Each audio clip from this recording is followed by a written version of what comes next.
Au bout du sentier, quand le soleil boit les derniers nuages, 5 jeunes avancent d'un même pas. Aïcha, vite, le grand-père nous attend. Malik, toi, tu ne rates jamais la première phrase.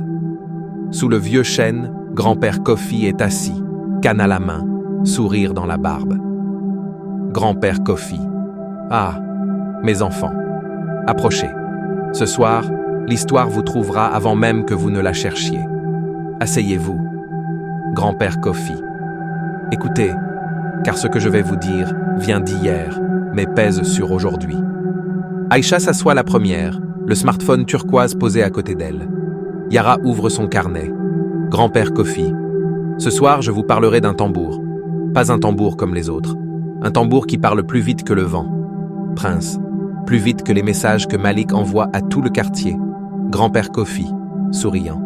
Justement, dans mon histoire, le bruit court plus vite que les jambes. Écoutez. Grand-père Kofi.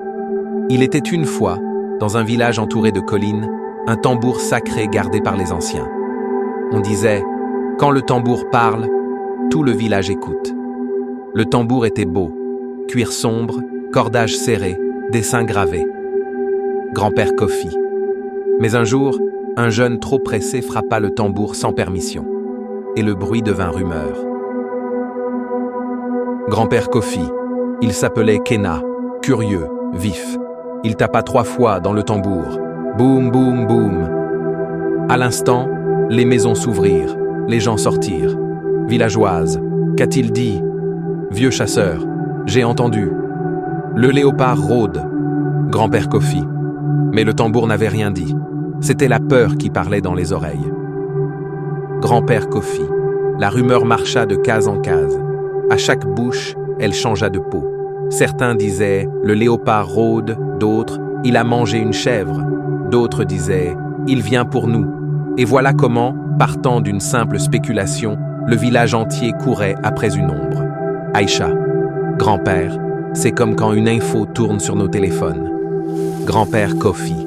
Oui. Et parfois, qui tient le tambour? Malik. C'est celui qui veut qu'on s'affole. Grand-père Kofi. Alors, écoutons la suite d'hier, pour soigner aujourd'hui. Le lendemain, dans la ville, un message naît sur un écran. Alerte. Fermeture du lycée. Urgent Aïcha. Qui a envoyé ça? Prince. C'est signé Tambour 241. Yara. Sans source, c'est peut-être faux.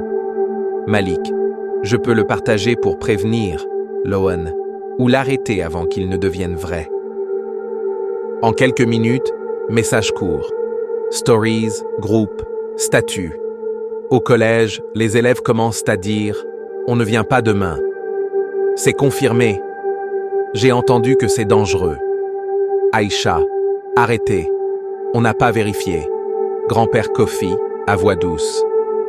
Le tambour ne ment pas. Ce sont les mains qui le frappent sans raison. Yara, on remonte la source.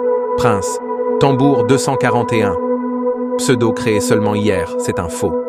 Malik, bizarrement dans son message initial, sa photo de profil est floue, pas de date, pas de signature. Aïcha, alors là, c'est mieux qu'on appelle le proviseur. La voix du proviseur est claire. Aucune fermeture, fausse rumeur. Lohan, on doit maintenant réparer les dégâts. Aïcha enregistre une story. Info vérifiée, le lycée est ouvert. La capture qui circule est fausse. Avant de partager, vérifie. Malik, gêné puis sincère. J'ai failli frapper le tambour. Pardon. Grand-père Kofi. On peut réparer un bruit par une voix juste. La nuit a posé ses perles sur les feuilles du chêne. Grand-père Kofi. En ce temps-là, le jeune Kena apprit qu'un tambour sacré n'est pas un jouet. Lohan.